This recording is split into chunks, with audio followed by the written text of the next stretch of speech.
수고해 주신 두 분께 큰 박수 부탁드리겠습니다. 네. 우리 지난주의 말씀을 잠깐 보고 본문으로 들어가도록 하겠습니다. 지난주의 말씀은 누가복음 19장 1절에서 10절까지 말씀, 예수님과 삭개오의 만남에 주는 의미에 대해서 우리가 말씀을 묵상했고요. 네, 우리가 암송 구절은 19장 10절 함께 봉독하도록 하겠습니다. 인자가 온 것은 잃어버린 자를 찾아 구원하려 함이니라. 아멘. 네, 삭개오의 만남에서 우리가 무엇을 발견하고 또 그 안에 어떤 진리가 담겨 있는지를 잠깐 살펴본 시간들이었습니다. 삭개오는 누구였죠? 세리장이었고 그저 부자였어요. 그러나 육체적인 핸디캡이 있었는데 키가 아주 작은 사람이었습니다. 그 삭개오가 예수님에 대한 소문을 듣고 관심을 갖기 시작했습니다. 예수님이 대체 어떤 분위기에 저렇게 많은 사람들이 쫓아다니는가 한번 보고 싶다라는 그 마음을 가지고 그 나이 먹은 어르신이 뛰어 올라갑니다. 돌무화과나무에 올라가서 자신의 핸디캡을 극복하며 주를 바라봅니다. 주님은 마치 기다렸던 듯이 그 관심에 호응합니다. 쳐다보면서 속히 내려오라. 예, 삭개오도 빠르게 달려가서 나무 위에 올랐다고 이렇게 표현되고 있어요, 성경은. 그런데 거기에 또한 반응해서 속히 내려오라 이렇게 또한 말씀하시는 주님을 보죠. 주님과 이렇게 만남이 형성이 됩니다. 그랬더니 삭개오는 너무너무 기쁩니다. 내려오라는 그 말에 자기에게 관심을 두시고 눈이 마주친 주님. 너무 기뻐서 주님이 또한 그렇게 말씀합니다. 그죠? 내가 오늘 너희 집에 유하리라. 너무 기뻐서 그 말씀을 듣고는 삭개오가 뭐라고 얘기합니까? 자기 재산의 절반을 가난한 자를 위해서 내놓겠다고 이야기합니다. 그리고 혹시 내가 강탈해서 강제로 빼앗은 물건들이 있다면 4배로 갚겠나이다. 이거는 죄에 대해서 굉장히 무거운 마음을 갖고 살아가는 삭개오를 발견하게 되죠. 영접과 동시에 거듭남을 선포하는 삭개오. 마치 주님은 이런 삭개오를 향하여 기다렸다는 듯이 구원을 선포합니다.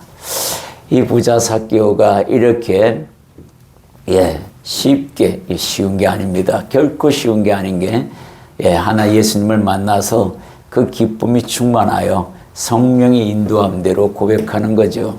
그렇게 해서 부자 청년과 우리가 비교를 해봤어요. 부자 청년은 예수님을 따르는 게 부담스러워서 자기 재물을 팔지 않고 그 재물이 너무 아깝기도 했지만 따르는 그 자체가 부담스러웠던 것입니다. 만약에 예수님에 따르고 싶었던 그 마음이 이 삭개오만큼 강했더라면 그는 아마 재산을 다 팔았을 거예요. 그러니까 따르는 게 부담되니까 안 했던 거고 삭개오는 그것을 극복했던 사람입니다. 이렇게 예수를 영접했다 하면 반드시 뭐예요? 거듭나야 합니다. 과거의 것을 가지고 썩어져가는 구습을 쫓는 옛사람의 옷을 입고는 천국에 갈 수가 없는 거예요. 그래서 반드시 하나님의 진리와 의의 옷을 입고 가야만 되는 곳이 천국이다 라고 분명하게 우리에게 이야기했습니다. 그래서 지난주는 삭개오의 만남 속에서 구원의 흐름을 알려주셨고 또 두 번의 만남을 통해서 주님의 사랑 즉 우리가 구원을 찾는 주님을 만나고자 하는 그 사람을 결단코 외면하지 아니하시는 주님을 보았다라는 거죠. 항상 당신을 찾는 자들에게 관심을 가지고 집중하고 계시는 주님을 발견하게 됩니다. 진정한 회개는 반드시 변화를 일으킨다라는 것, 온전한 구원은 반드시 주님과의 관계 속에서 이루어진다라는 말씀을 들었습니다. 여러분들이 한 주간의 삶을 삭개오의 만남과 통해서 나의 만남은 주님과 어떤 관계고 지금 내가 구원받은 존재인가 아니면 영접을 제대로 했는가 이런 것들을 살펴보는 시간들이 됐어야 합니다. 거듭나지 않는 믿음은 믿음으로 인정하지 않습니다. 이거는 제 말씀이 아니에요. 성경에 그렇게 숨겨져 있습니다. 예수 그리스도의 프로필만 가지고는 구원받을 수 없다는 것을 세상 사람들도 예수님에 대한 소문을 들어서 예수님이 누구라는 것쯤은 다 알고 있습니다. 단지 뭐예요? 믿지 않기 때문에 문제가 생기는 것이잖아요. 그죠? 믿는 우리들에게는 반드시 뭐냐면 영접했다 그러면 거듭남이 이어져야 합니다. 내가 하고 싶은 것만 해서는 그게 거듭난 게 아니에요. 내가 하고 싶지 않아도 하나님이 하라고 하면 해야 하는 겁니다. 그게 진짜 거듭남이에요. 그런 모습들을 우리가 삶 속에서 드러내야 한다. 이게 지난주에 사교의 만남을 통해서 우리에게 주신 메시지입니다. 자, 오늘의 말씀은 고린도전서 1장 24절의 말씀으로 그리스도, 즉 예수 그리스도는 하나님의 능력과 지혜다라는 말씀을 가지고 우리가 오늘 묵상해 보도록 하겠습니다. 고린도전서 1장 24절 말씀을 우리가 한 목소리로 봉독합니다. 오직 부르심을 받은 자들에게는 유대인이나 헬라인이나 그리스도는 하나님의 능력이요 하나님의 지혜니라. 아멘. 사도 바울이 고린도 교회에게 이렇게 말씀하는 것은 고린도 교회가 아주 번잡하게 믿음을 향해서 바로 가는 게 아니라 이게 지멋대로 가고 있는 것을 보고는 야, 여기에는 큰일 났다라는 아주 위기의식을 많이 느끼고, 그래서 아마 사도 바울이 작정하고 고린도 교회에다가 편지를 쓴 거라고 봅니다. 여기에는 개인적인 강력한 필체들이 많습니다. 이것은 성령께서 그만큼 뭐냐면 마음의 노함을 갖고 사도 바울의 필체를 가지고 썼다고 봐야 합니다. 여기서 고린도전서 1장 24절의 본문에 나와 있는 오직 부르심을 받은 자들에게는 유대인이나 헬라인이나 구별하지 않는다는 거예요. 하나님은 구별하지 않는다라는 것을 분명하게 밝힙니다. 구별되지 않고 콜링 받은 사람은 이렇게 얘기합니다. 그리스도가 그들에게는 하나님의 능력이요 하나님의 지혜가 되는 것이다 라고 분명하게 밝히는 이유가 뭐냐면 너희가 지금 그렇게 하지 않고 있다라는 얘기를 하고 있는 겁니다. 그죠? 너희가 부름을 받긴 받았는데 그리스도를 지금 하나님의 능력으로 하나님의 지혜로 취급하지 않고 믿지 않고 있다, 이 얘기를 하고 있는 거예요. 예수 그리스도가 바로 하나님의 능력이요 지혜의 완성이니 그분을 제대로 믿으라 라는 선포의 말씀을 하고 있는 겁니다. 그렇다면 우리가 이 안에서 사도 바울이 어떤 내용을 가지고 이렇게 말씀을 했는지 한번 하나하나 살펴보도록 하겠습니다. 첫 번째는 세상의 지혜로는 결코 하나님을 알지 못한다라고 서두에 이야기하고 있어요. 고린도전서 1장 21절의 내용을 보면 우리가 이 부분에 대해서 한 목소리로 봉독합니다. 하나님의 지혜에 있어서는 이 세상이 자기 지혜로 하나님을 알지 못하므로 하나님께서 전도에 미련한 것으로 믿는 자들을 구원하시기를 기뻐하셨도다, 이렇게 표현해요. 여기 보면 사도 바울이, 성령님께서 사도 바울을 통해서 참으로 묘한 표현을 합니다. 앞에 말씀은 이해가 되는데 하나님 중간에 있는 말씀은 하나님께서 전도에 미련한 것으로 이렇게 표현을 해요.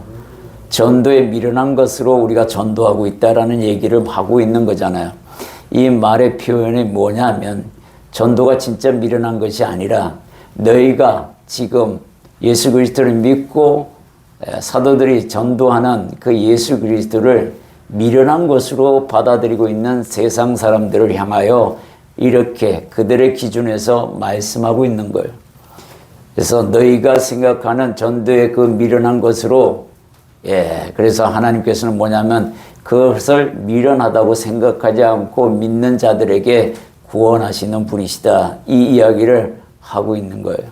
하나님의 지혜가 그것이다라고 분명하게 선포하고 있는 겁니다.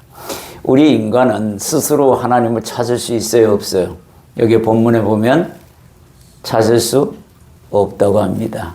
알지 못한다고 분명하게 말씀하고 있어요. 세상 지혜로는 도저히 하나님을 찾아갈 수가 없습니다. 누가 도와야 돼요? 예, 맞아요. 성령 하나님이 도우셔야 해요. 그래야 됩니다. 그게 하나님이 잃어버린 자녀들이, 또 하나님을 잃어버린 그 자녀들이 성령의 능력을 따라서 그 지혜를 받아야만 볼 수 있는 그런 지혜예요. 이것을 우리가 알고 가야 한다라는 거예요. 그런 걸 여러분들이 잡아요. 내 지혜로 하나님을 찾았어요. 여기 와 있습니까? 아니면 하나님의 은혜로 된 것으로 믿습니까? 여러분들은 어떤 믿음을 갖고 있습니까? 하나님의 은혜로 여기 와 있어요. 여러분이나 저는 세상의 지혜, 어디 누구도 하나님이 계신다고 가르쳐주지 않습니다. 세상 지혜는 그런 게 없어요. 다 과학적이고 의학적이고 어떤 경험을 통해서만 가르쳐주는 그런 지식으로만 가득 차 있지, 하나님에 대한 존재에 대해서는 가르치는 지식이 없습니다. 우리가 학교에서 종교 차별이라는 이유 때문에 하나님에 대해서 가르치지 않습니다. 그런 것 때문에 또 우리가 스스로 지혜가 있지 않지만 그게 있다 하더라도 잘 몰라요. 이런 것들이 문제다라는 것입니다. 하나님의 은혜 아니면 절대로 하나님을 찾을 수 있지 않다라는 거예요. 하나님의 은혜 안에서, 성령의 능력 안에서만 볼 수 있는 하나님의 지혜다라는 것을 선포하고 있습니다. 그래서 고린도 교회에다가 사도 바울이 뭐냐면 너희가 그런 존재가 아니냐는 거예요. 너희가 그렇게 믿음으로 반응했던 그런 존재들이 왜 어찌하여 돌이키려 하느냐, 다시 세상으로 들어가려 하느냐라는 개념이 들어가 있습니다. 두 번째는 인간들의 속성을 또한 살펴보면은, 첫째는 여기에 성경에 나와 있는 말씀 보면 유대인들은 표적을 구하고 이렇게 되어 있어요. 고린도전서 1장 22절에 보면 유대인은 표적을 구하고 헬라인은 지혜들을 찾으나 이렇게 되어 있습니다. 자, 유대인들은 표적을 구한대요. 어떤 표적이에요? 이적과 기적을 요구합니다. 주님에게 실제적으로 요구합니다. 어떤 표적을 보여주시겠습니까? 그때 주님이 뭐라고 대답하죠? 요나의 표적밖에는 내가 너희들에게 보여줄 표적이 없노라. 이 얘기를 합니다. 그게 뭐요? 요나가 고래 뱃속에서, 큰 물고기 뱃속에서 3일 동안 있다가 하나님이 지시하는 니느웨 근처에 가서 토하여 거기에 떨어지는 그 기적, 3일 동안 무덤 속에서 있다가 다시 살아나는 그 기적 말고는 너희에게 보여줄 게 없다. 이 얘기를 합니다. 그 얘기를 들은 유대인들이 뭐라고 합니까? 그러면 그렇지. 보여줄 게 없겠지. 이러면서 예수님을 더 죽이려고 아주 혈안이 되는 모습들을 보게 됩니다. 그런데요, 문제는 뭐냐면 이 그리스도인들, 현대의 그리스도인들 중에서도 이 유대인들과 같이 표적을 구하는 사람들이 있습니다. 표적이 없으면 안 갈라 그래요. 교회도 어디도. 믿지 않는 사람들이 제일 많이 요구합니다. 믿는 사람들 중에서도 이 표적을 따라다니는 사람들이 있어요. 어디 소문 나잖아요. 바로 걸로 달려갑니다. 달려가가지고 거기 가서 무릎 꿇고 기도합니다. 그죠? 그리고 뭔가 하여튼 해보려고 하죠. 표적을 구하는 사람들이 있어요. 우리들 중에서도 많이 있습니다. 말씀만 가지고는 부족하다는 얘기를 하고 있죠.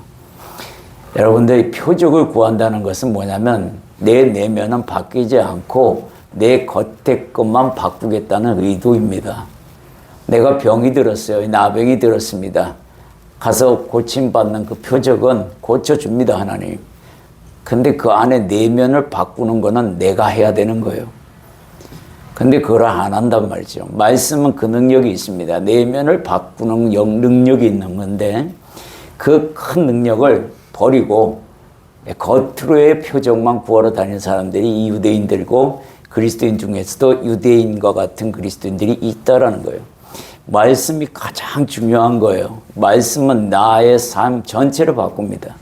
비록 내 겉에 있는 나병은 못 바꿀 한이 있더라도 하나님의 말씀은 내 안에 있는 모든 것들을 바꾸는 능력이 있어요. 그리고 나면은요, 겉에 있는 거는 하나님께서 시기가 되면 바꿔줍니다. 그걸 우리가 못 기다려서 저런 데를 찾아가는 거죠. 저는 그런 생각이 듭니다. 예수를 믿었다는 사람이 귀신 내쫓는 목사 밑에 가서 머리 숙이고 귀신 쫓아달라고 하는 사람들 많이 봤어요. 많이도 들었고. 그게 되는 얘기입니까? 여러분 상상을 해보세요. 그게 맞는 행동이에요? 아니에요? 그건 믿음 없는 행동입니다. 그러니까 거기 가서 머리 숙이고 있는 거죠. 지 안에 성령이 계신 것도 모르고 내 안에 귀신이 있다고만 믿고 사는 그리스도인이에요. 성령은 대체 어디가 있는 거예요, 그러면? 이런 믿음 가진 사람들 진짜 많아요. 여러분들 주변에 아마 있을 겁니다. 그거 정말 위험한 신앙이라는 걸 기억하셔야 해요. 말씀이 첫째지 표적은 그 다음이에요. 예, 말씀이 최고입니다. 말씀이 들어오면 내가 바뀌어요. 표적은 잠시뿐이잖아요. 시간 지나잖아요. 없어져요. 언제 내가 정신을 차렸는지도 모릅니다. 그 고침받은 은혜조차도 모르죠. 말씀은 그렇게 하지 않습니다. 말씀은 죽을 때까지 나를 이끌고 변화시켜 나가는 그런 능력이 있음을 저나 여러분들이 정말 알고 계실 겁니다. 두 번째는 뭐냐면 헬라인들은 지혜를 찾으나 이렇게 되어 있어요. 그죠? 여기 보면 헬라인들은 지혜를 찾는다고 합니다. 헬라인들이라는 얘기는 뭐냐면 유대인들은 하나님을 믿는 사람들이지만 믿지 않는 사람을 여기는 이방인 헬라인을 대표로 하고 있어요. 이 사람들은 지혜를 찾고 있어요. 이 사람들은 인본주의적 사고를 가지고 있습니다. 지혜에 아주 뛰어난 사람이에요. 그런데 하나님의 지혜는 알아보지 못합니다. 왜냐하면 하나에 고정되어 있기 때문에 그래요. 뭐든지 과학적으로 해결되지 않는 것들은 믿으려 하지 않습니다. 예. 바람이 어디서 불고 어디로 가는지조차 모르는 인생인데 그 바람은 어떻게 해서 생겼고 끝이 어디로 간다라는 것조차도 과학적으로 증명 못합니다. 사실은. 예, 기후의 변화로 인하여 바람이 생기는 것은 어떻게든 찾을 수 있으나 그 바람이 어떻게 사라지는 것에 대해서는 원리를 알 수가 없는 거예요. 그런 지혜를 가지고 모난 지혜를 가지고 하나님의 지혜와 견주려 하는 이 헬라인들 끝까지 하나님께 못 도는 그런 일들이 벌어지게 되는 겁니다. 그리스도인들 중에서도 이런 분들이 있습니다. 늘 새로운 것만 찾아요. 말씀 중에서 늘 새로운 것만 찾습니다. 근데 그 새로움은요, 목사 입으로 주는 게 아니에요. 여러분들이 말씀을 읽고 찾을 때 하나님이 주시는 거예요. 예, 그래야 되는 거예요. 그게 목사는 뭐냐면 그런 말씀을 가졌을 때에 깨닫게 해주려는 하나의 가이드 역할을 쉽게 해줄 뿐이지 여러분 스스로에게 그런 깨달음의 지혜를 주시는 거는 성령님이고 여러분들이 말씀을 정말로 그 말씀을 읽을 때 하나님이 1대1로 이야기해 주는 거예요. 그거를 모르고 늘 새로운 것만 찾으러 다녀요. 저 목사는 늘 하던 말만 계속해. 이렇게 얘기하는 사람들은요, 예, 자격이 없어요. 설교 들을 자격이 없는 사람들입니다. 성경을 읽지 않고 있다는 근본적인 요구의 고백이에요. 새로운 것은요, 여러분들이 성경을 읽으면서 하나님이 깨달음을 주는 것 때, 그때가 일어납니다. 그게 새로운 거예요. 그래서 성경을 많이 읽으라고 이 목회자는 맨날 이 강단에서 얘기합니다. 말씀 보십시오. 말씀 보라고. 끝까지 보라고. 한 번도 말씀 보지 말라는 얘기를 해본 적이 없습니다. 또 말씀 보라는 얘기를 안 한 적도 없습니다. 근데요, 죽이지 않게 안 봐요. 와, 뚝심 엄청 세요. 그죠? 끝까지 안 봐요. 예, 부모님 잔소리가 살짝 시작되면 듣기 싫으니까 한번 보는 척하고 다시 또 덮고. 이거 안 돼요. 하나님은, 주님은 여러분 개인적으로 그 말씀을 보면서 새로운 것을 공급해 주려고 노력하고 계십니다. 기다리고 계시는 거예요. 네.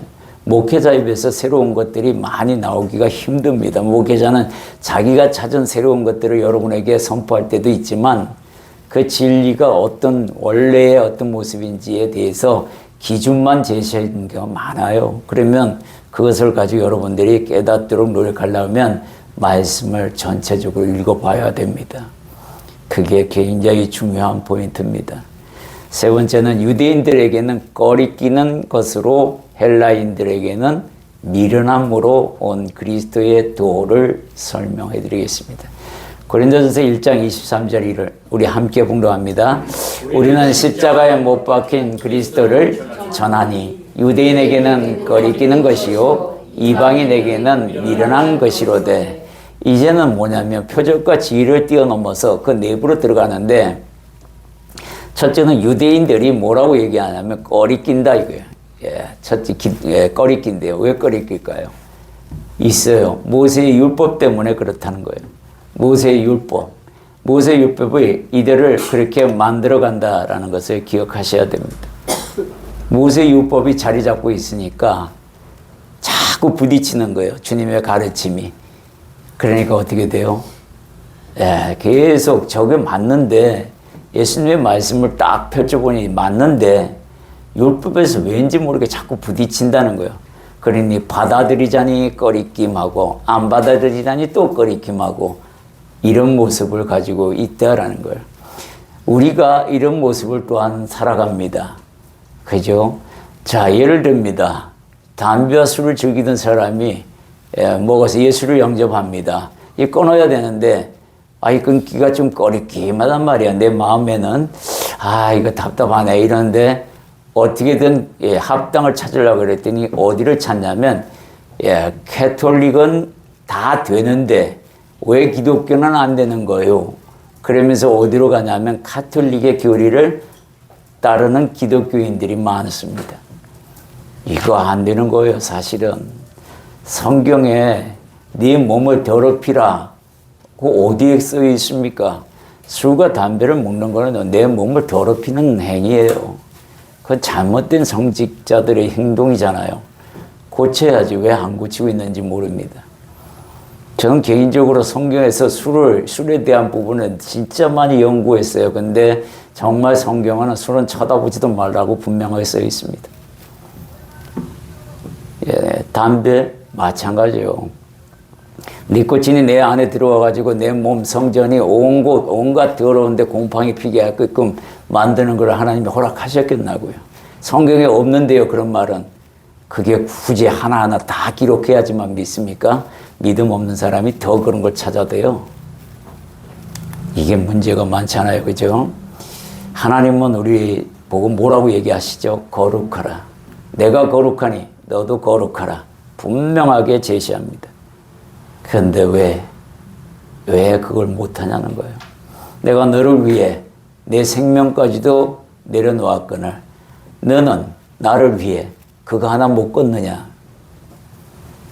여러분들 게임이나 어떤 요즘 한창 감수성이 뛰어나면은 성적으로도 예민한 부분들이 있죠.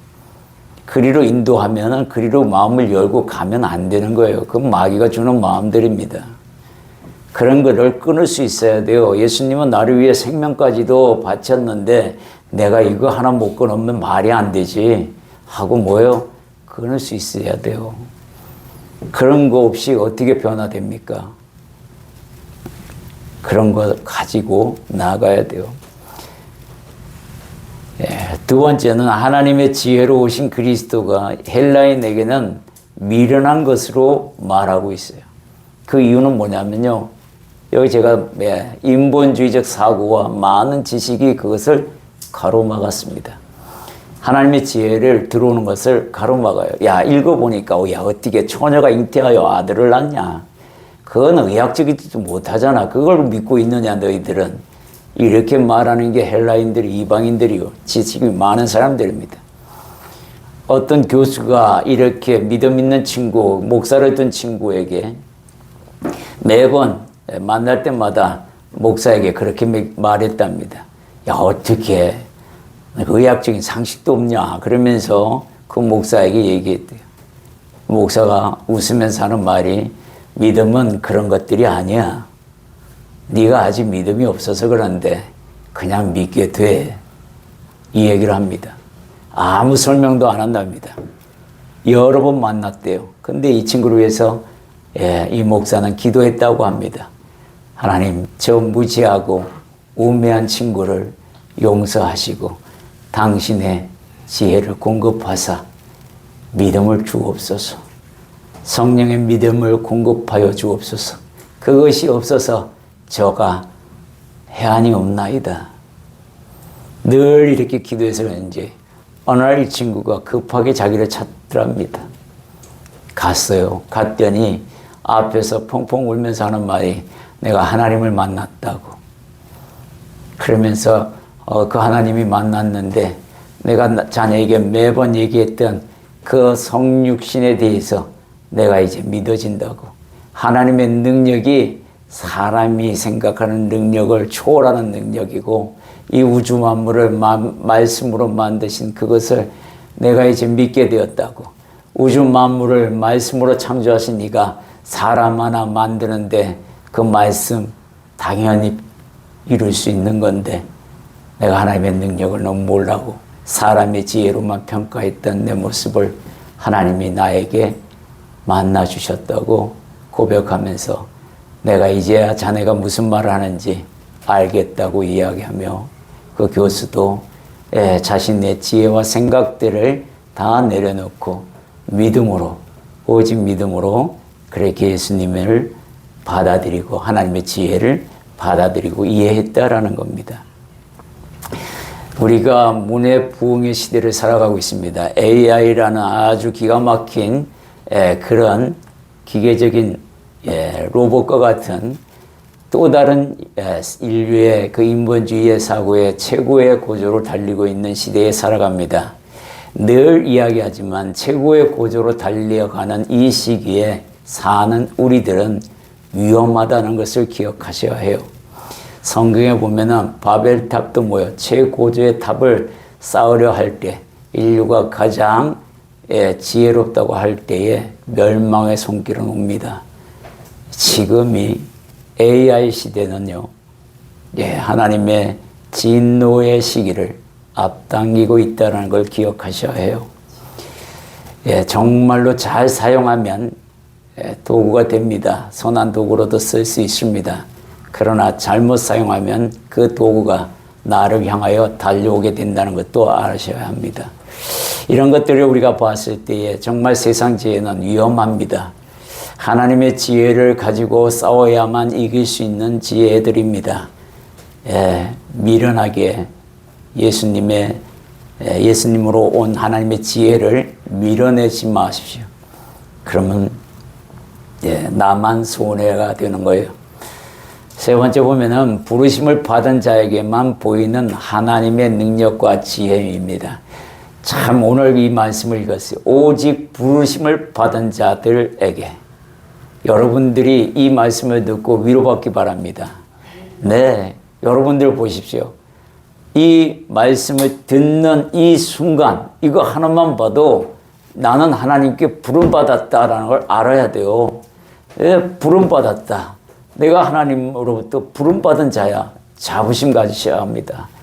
정말로 자부심 가지셔야 해요. 그래서 하나님의 능력이 그리스도로 말미암아 오셨고 완성되었다. 하나님의 지혜가 그리스도로 말미암아 오셨고 완성되었는데 그분이 나를 만나 주셨다. 나를 부르셨다. 이거예요. 이거 얼마나 귀한 은혜인지 모릅니다. 고린도전서 1장 18절의 말씀을 한번 우리 한 목소리로 봉독하겠습니다. 십자가의 도가 멸망하는 자들에게는 미련한 것이요 구원을 받는 우리에게는 하나님의 능력이라. 십자가의 도, 그리스도의 도, 이 그리스도의 도를 믿는 우리들에게는 구원을 주시는 하나님의 능력이 된다는 거예요. 구원을 베푸시는 하나님의 능력이 최고의 능력입니다. 최고의 능력을 받으신 저와 여러분이세요. 이야, 이거, 하나님 저에게 능력 주세요. 아니, 이미 난 너에게 능력을 베풀었다. 이 얘기를 하고 있습니다. 가장 큰 능력을 받은 우리들입니다.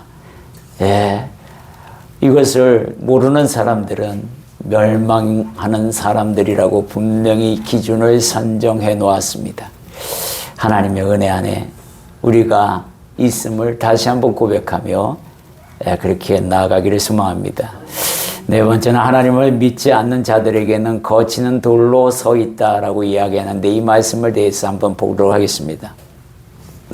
로마서 9장 33절에 보면 기록된 바 보라 내가 걸림돌과 거치는 바위를 시온에 두노니 그를 믿는 자는 부끄러움을 당하지 아니하리라 함과 같으니라. 여기에 보면은 참 묘한 표현이 있어요. 그죠? 걸림돌과 거치는 바위가 위치하는 곳이 어디예요? 시온이에요. 시온. 시온에 두신답니다. 세상이 아니고 시온에 두시겠다고 설명하고 있어요. 이 말씀이 굉장히 의미 있는 말씀입니다. 왜 하나님은 세상을 구원하러 오신 분인데 걸림돌과 거치는 바위를 세상에 두지 아니하시고 여기에 세상에 두노니 이렇게 하셔도 되는데 시온에 둔다고 이야기합니다. 시온이 어느 곳입니까? 믿음 있는 곳이고 하나님이 역사하시는 곳이고 예루살렘이라는 곳이에요. 이곳에 두겠다는 겁니다. 바로 세상이 말하는 걸림돌과 거치는 바위를 이 교회 안에 두겠다고 얘기하는 거예요. 그렇죠.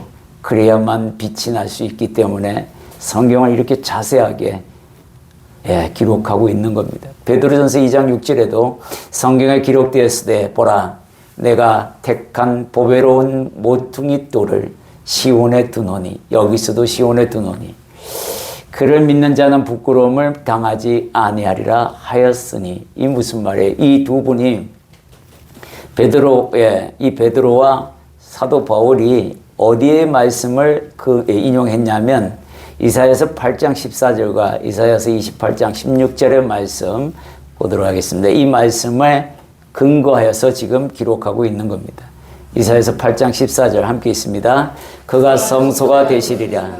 그러나 이스라엘의 두 집에는 걸림돌과 걸려 넘어지는 반석이 되실 것이며 예루살렘 주민에게는 함정과 올무가 되시리니. 여기 보면 이사야 선지자가 미리 예언하는 겁니다.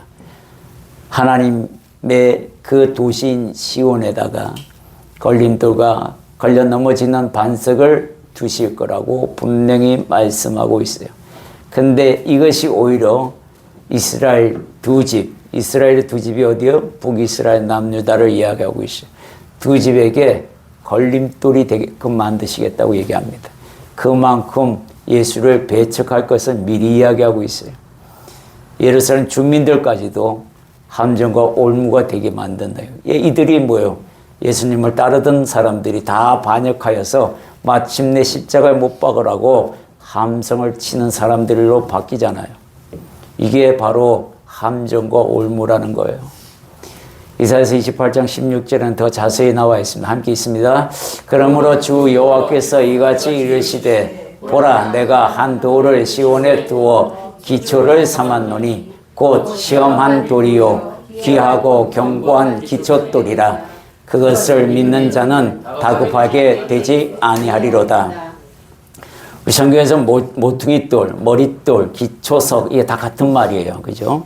다 같은 말로 사용하고 있습니다. 여기에 보면은 시온에 두신 거예요. 기초돌을, 아주 반석을. 근데 이게 시험한 돌이래요. 시험하실 거라는 거예요. 이걸 가지고. 그러니까 어떻게 해요? 이 기초돌을 믿는 자들에게는 다급하게 되지 아니하리로다. 여유가 있으라는 거예요. 세상 멸망이 오더라도 다급하게 막 이리저리 뛰어다니지 않아도 된다는 거예요. 담대하게 받아들이고 아멘. 이런 여유가 생긴다는 거예요. 믿는 자들에게. 그러니까 우리는 뭐예요? 주여 어서 오시옵소서.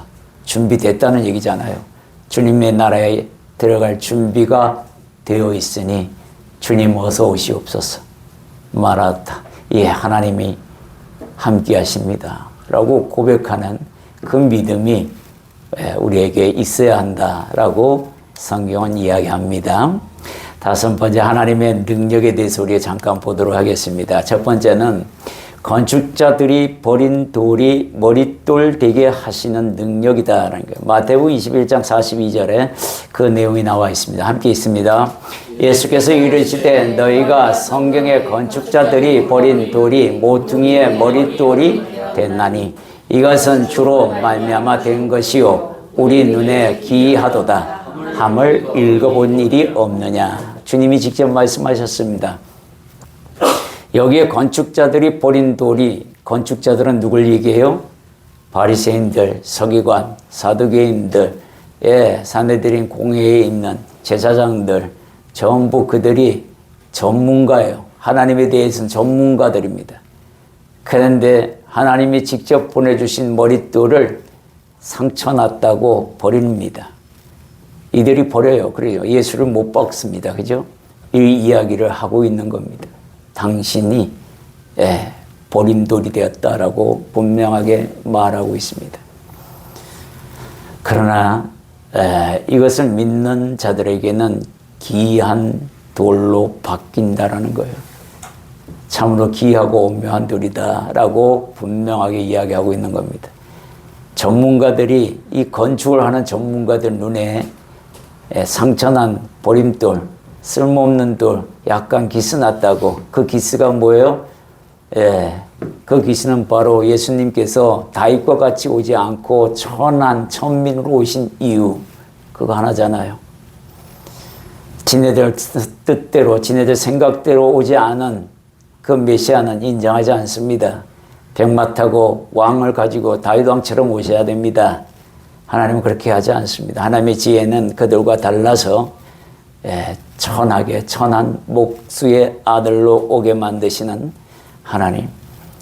이게 바로 버림돌이 되는 원인이라는 거예요. 그거를 들어서 주님께서 머릿돌로, 성전의 머릿돌로 사용하셨다라고 분명히 말씀하고 있습니다. 두 번째는 복음을 구원의 능력으로, 의인을 믿음으로 살게 하는 능력이 하나님의 능력이라는 겁니다. 로마서 1장 16절에서 17절의 그 내용은 정말 여러분들이 다 알고 있는 내용이지만 우리가 암송하는 기분으로 한번 봉독해 보겠습니다. 내가 복음을 부끄러워하지 아니하노니 이 복음은 모든 믿는 자에게 구원을 주시는 하나님의 능력이 됨이라. 먼저는 유대인에게요 그리고 헬라인에게로다.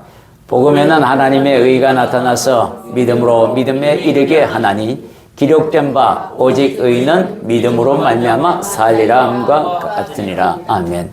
여기 보면 구원을 주시는 하나님의 능력이라고, 복음, 예수 그리스도의 지혜와 능력이 모든 믿는 자에게 구원을 베푸시는 하나님의 능력이 된다고 분명하게, 예수 그리스도만이 구원을 베푸시는 하나님의 능력을 소유하는 자가 된다라고 분명하게 얘기했어요.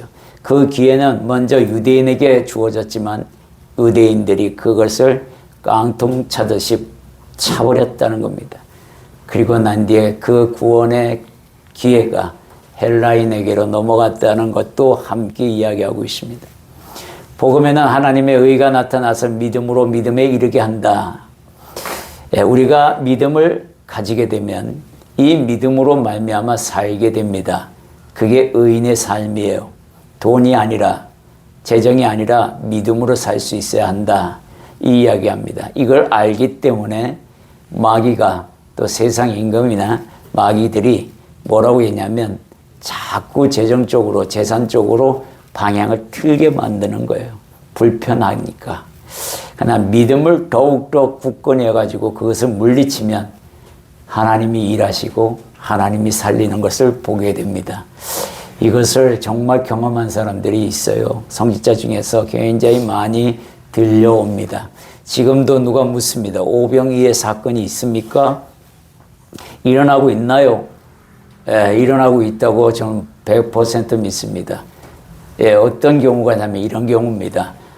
선교지에서 어린아이를 한 100명을 이렇게 양육하는 고아원이 있었습니다.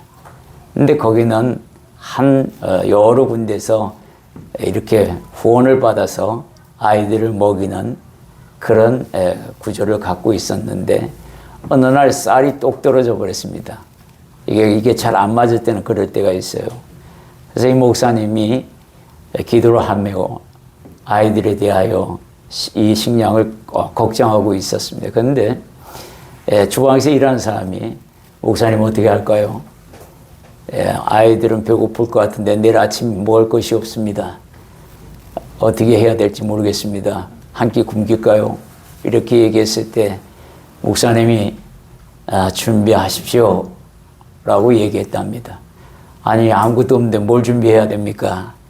그랬더니 그래도 식사는 제공하는 걸로 준비하시기 바랍니다. 그렇게 해가지고 아이들을 식당에 다 집밥시키고 반찬도 없고 밥도 없죠. 그냥 빈 테이블에 다 앉아 있는데 아이들은 밥을 기다리고 있고 목사님은 기도하고 있고 식당에 일하시는 분은 불안해 죽을 것 같고 그런 타중에 한참 식사 시간 30분이 지났나 제일 기다리기 힘든 시간이잖아요. 그죠? 그때 밖에서 차 한 대가 아니라 석 대가 왔다고 합니다. 근데 그 안에 빵을 잔뜩 실어 갖고 왔대요. 그래가지고 그것을 나눠주면서 아침 점심까지 다 해결하는 놀라운 역사를 경험했다고. 그 이후에 그 사정을 알고 그 빵가게 사장이 제가 돕겠습니다. 이게 오병이의 기적이라고 저는 믿습니다. 이게 바로 하나님이 일하시는 방법입니다. 믿음으로 기도하는 기도는 이 목사님처럼 하는 기도가 진짜 기도입니다. 하나님, 저 아이들 100명을 굶기실 겁니까? 제게는 능력이 없으니 주님이 책임져 주십시오. 저는 믿고 행하겠나이다. 딱 그 기도였답니다. 그랬더니 주님이 그것을 이루시는 것을 보고 이 종은 더욱 엎드려 눈물로 하나님께 감사하며 그 아이들에게 그렇게 가르쳤다고 합니다. 오병이의 기적은 일어납니다. 어떻게 기도하느냐에 따라서 그 오병이어가 내 것이 되기도 하고 그렇지 않게 되기도 합니다. 만세 전에 미리 정하신 감추어진 하나님의 지혜를 우리가 한번 보도록 하겠습니다. 고린도전서 2장 7절의 말씀 우리 한 목소리로 공부합니다. 오직 은밀한 가운데에 있는 하나님의 지혜를 말하는 것으로서 곧 감추어졌던 것인데 하나님이 우리의 영광을 위하여 만세 전에 미리 정하신 것이라. 하나님께서 우리를 위하여 만세 전부터 정하신 거예요. 우리의 영광을 위하여. 이게 무슨 말인가? 대체 만세 전에 했다 그러면 구약에도 있었을 텐데 왜 구약에는 이 은밀한 가운데 있는 하나님의 지혜를 말하지 않는 건가? 찾을 수 없는 건가? 왜 그렇게 발견하기 힘든 건가? 이랬을 때는 감추어졌다는 거예요. 이 감추어진 것이 어떤 형태로 나타났는지 한번 보면 첫 번째, 구약의 모세의 수건으로 비유하고 있습니다. 사도 바울이 이렇게 얘기해요. 모세의 수건으로 가려진 하나님 나라의 비밀을 설명합니다. 여러분들은 이게 고린도 후서에 있는 고린도 교회에게 이야기하는 이 사도 바울의 편지 중에서 수건, 모세의 수건을 자꾸 이야기하는데 이게 뭘 의미하는 거야 대체? 뭘 가렸다는 거야? 우리는 보기에는 하나님을 만난 이 모세의 얼굴에서 광채가 팍팍 나가지고 그거를 가렸나 이렇게 생각하는데요. 실질적으로 사도 바울은 그 이야기를 하는 게 아니라 감추어진 그 비밀이 바로 수건에 있는데 그 감추어진 것은 하나님의 나라에 대한 비밀이에요. 구약에는 하나님의 나라에 대한 그 개념이 없었어요. 거의 모세는 알겠지만 그게 가려졌습니다. 그래서 오늘까지도 그 글을 읽을 때에 가려가지고 읽기 때문에 예수 그리스도를 못 본다. 이런 내용이 고린도후서 3장 13절에서 16절까지 그 내용이 있습니다. 언제든지 예수 안에서는 그 수건이 벗겨진다. 이 이야기를 하고 있어요. 두 번째, 세례 요한 때부터 오픈되기 시작했다는 거예요. 세례 요한 때부터 오픈되기 시작한 이 하나님의 나라의 비밀은 이렇게 나와 있습니다. 마태복음 11장 12절 함께 있습니다. 세례 요한 때부터 지금까지 천국은 침노를 당하나니 침노하는 자는 빼앗느니라. 여러분 이게 세례 요한이 말한 이 주님께서 하신 말씀이요. 세례 요한 때부터 하나님의 나라가 오픈되었다는 거예요. 그전에는 오픈되지 않았어요. 다윗은 하나님의 나라가 있다는 것을 알았습니다. 천국. 몇몇 선지자들은 다 알았어요. 이사야도 알고 예레미야도 알았지만 백성들은 전혀 몰랐습니다. 왕들도 잘 몰랐어요. 이 세례 요한 때부터 활짝 열렸다는 거예요. 그렇기 때문에 천국은 침노를 당한다. 이 야금야금 빼앗는다는 거예요. 세례 요한의 말을 믿으면 예수를 영접하게 되는데 예수를 영접하게 되면 그때서야 천국은 네 것이 되는 거야. 이 내용이에요. 이 말씀의 내용은.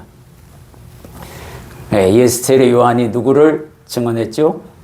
예수님을 증언했습니다. 그 예수님을 믿으면 천국은 내 것이 된다. 침노한다는 것. 이것을 이렇게 표현하고 있어요. 신약에 와서 뭐예요? 이것이 하나님의 나라의 비밀이 활짝 열렸다는 거예요. 누굴 통해서? 그렇죠. 예수 그리스도를 통해서. 하나님의 능력, 7번째 보면 하나님의 능력과 지혜가 나타난 이 시대를 얼마나 그리워했는지 이렇게 표현합니다. 마태복음 13장 16절에서 17절 우리 함께 있습니다. 그러나 너희 눈은 봄으로 너희 귀는 들음으로 복이 있도다. 내가 진실로 너희에게 이르노니 많은 선지자와 의인이 너희가 보는 것들을 보고자 하여도 보지 못하였고 너희가 듣는 것들을 듣고자 하여도 듣지 못하였느니라. 이 말씀의 대표적인 예가 누가복음 2장 25절에서 32절까지 말씀인데요. 여기에는 시몬이라는 선지자가 나옵니다. 그 내용 시간이 없어서 제가 내용만 간단히 설명하겠습니다. 이 선지자가 의롭고 경건하여 하나님께서 야 네가 메시아를 보기 전에는 그리스도를 보기 전에는 죽지 아니하리라 그 응답을 받습니다. 그때 마침 할례를 하기 위하여 성결 의식을 하기 위해서 예수님을 안고 마리아와 요셉이 이 선지자를 찾아옵니다. 그때 그 아이를 보고서야 하나님께서 성령께서 며칠 전에 내게 말씀했던 그 메시아가 이 아이구나 하고 그 아이를 품고는 고백합니다. 그리고는 내가 눈을 들어 주의 구원을 보았나이다. 이제 내가 죽어도 여한이 없나이다 하는 마음으로 고백을 하게 됩니다. 그래서 예수 그리스도를 향하여 이렇게 고백하죠. 이방을 비추는 빛이요 주의 백성 이스라엘의 영광이니라 하고 증언합니다. 이렇게 보고 싶은 선지자들, 하나님의 나라를 보았던 이사야나 예레미야나 에스겔이나 다윗이나 사무엘 모든 선지자들이 하나님 나라를 보았습니다. 그런데 그 나라의 메인이신 예수 그리스도가 이 땅 오시는 것을 알았지만 직접 눈으로 보지 못했어요. 보고 싶었어요. 그분의 가르침을 듣고 싶었던 그들은. 근데 그것을 누가 보고 있습니까? 우리가 보고 있다는 거예요. 너희들 얼마나 복받은지 아느냐? 우리보다 복받은 사람들이야. 그들이 증언하고 있어요. 어디에서? 무덤에서. 이렇게 복을 받았는데 너희는 왜 모르느냐? 정말 하나님께 감사해야 합니다. 결론을 말씀드립니다. 하나님의 지혜는 하나님의 나라를 위해 오신 예수 그리스도입니다. 이것을 구약의 시대에는 모세의 얼굴에 가려졌던 수건으로 표현하고 있습니다. 이제 이 수건은 예수 그리스도 안에서 완전히 벗겨질 하나님의 나라의 비밀입니다. 하나님의 지혜와 능력은 예수 그리스도이며 이것이 곧 복음이 주는 은혜입니다. 마태복음 11장 5절에 보면 이런 말씀이 있습니다. 맹인이 보며 못 걷는 사람이 걸으며 나병 환자가 깨끗함을 받으며 못 듣는 자가 들으며 죽은 자가 살아나며 가난한 자에게 복음이 전파된다 하라. 세례 요한이 두 사람의 제자를 보내서 당신이 오실 메시아입니까? 라고 물었을 때 이 대답을 합니다. 주님께서 또한 요한복음 15장 4절에 내 안에 거하라. 나도 너희 안에 거하리라. 주님이 내 안에 거하시면 하나님의 능력과 지혜가 내 안에 있다라는 겁니다. 그 지혜와 능력을 공급받아서 마치 포도나무에 가지가 붙어 있는 것처럼 영양분을 공급받는 존재가 될 것이다. 이것이 하나님의 능력과 지혜야. 그리스도를 품어라 라고 분명하게 우리에게 말씀하고 있습니다. 정리해 드리겠습니다. 세상의 지혜로는 결코 하나님을 알지 못한다 말씀 들었습니다. 인간들의 속성을 알아봤을 때에 유대인들은 표적을 구하고 헬라인은 지혜를 찾습니다.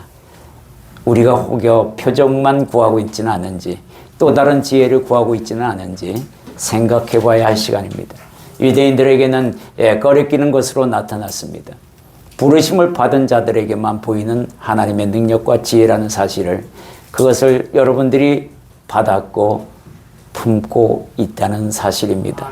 왜 유대인들에게는 꺼리끼는 것인가요? 바로 모세의 율법에 가로막혀서 그렇습니다.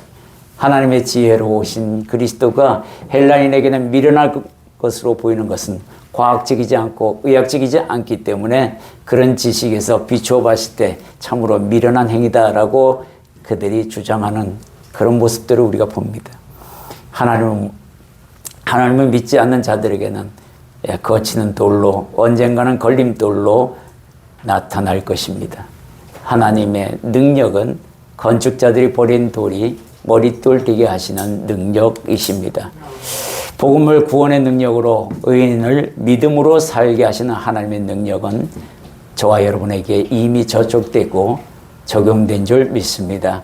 만세전에 미리 정하신 감추어진 하나님의 지혜를 우리가 이미 예수를 통하여 알게 되었습니다. 세례 요한 때부터 오픈되기 시작했던 하나님의 나라의 비밀을 우리가 소유하고 있다는 사실도 기억하시기 바랍니다. 하나님의 능력과 지혜가 나타나기를 기다렸던 사람들, 그 기다렸던 그 시대를 우리가 살아가고 있다는 축복의 그러한 시간들을 여러분들이 기억하시고 감사로 나가야 할 줄 믿습니다. 결론으로 말씀드리면 하나님의 능력과 지혜는 예수 그리스도이며 이것이 곧 복음이 주는 하나님의 크시고 놀라운 은혜다라는 겁니다. 성령의 시대에 사는 우리는 감사로 반영하며 살아야 합니다. 오늘 하나님의 능력과 지혜로 오신 예수 그리스도를 여러분들이 듣고 그래요 주님, 내가 이제 더욱더 그분이 가르치는 말씀을 통하여 주님의 능력과 지혜를 내 삶에 적용하며 나타나기를 소망합니다. 내가 이제부터는 하나님 그렇게 그리스도를 품은 자로서 살아가겠나이다. 다짐하고 결단하는 시간 갖도록 하겠습니다. 기도하겠습니다.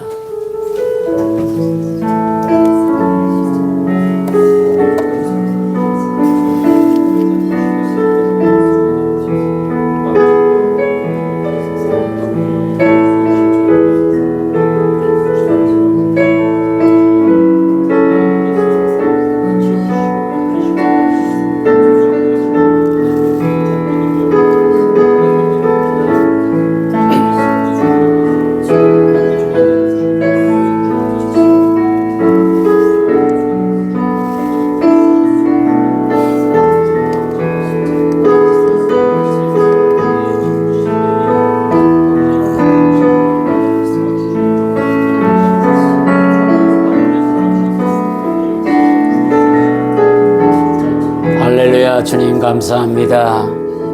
오늘 그리스도는 하나님의 능력이요 지혜라는 말씀을 우리가 오늘 묵상하였나이다. 주님 감사합니다.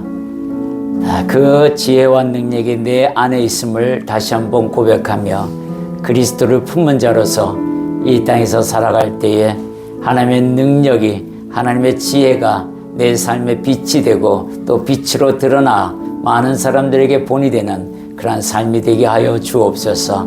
이제 그 믿음을 가지고 나아가며 본이 되는 삶을 다짐하고 나아가는 주님의 백성들 속에 주의 역사하심이 함께 하시기를 간절히 바랍니다. 예수님 이름으로 기도드립니다. 아멘.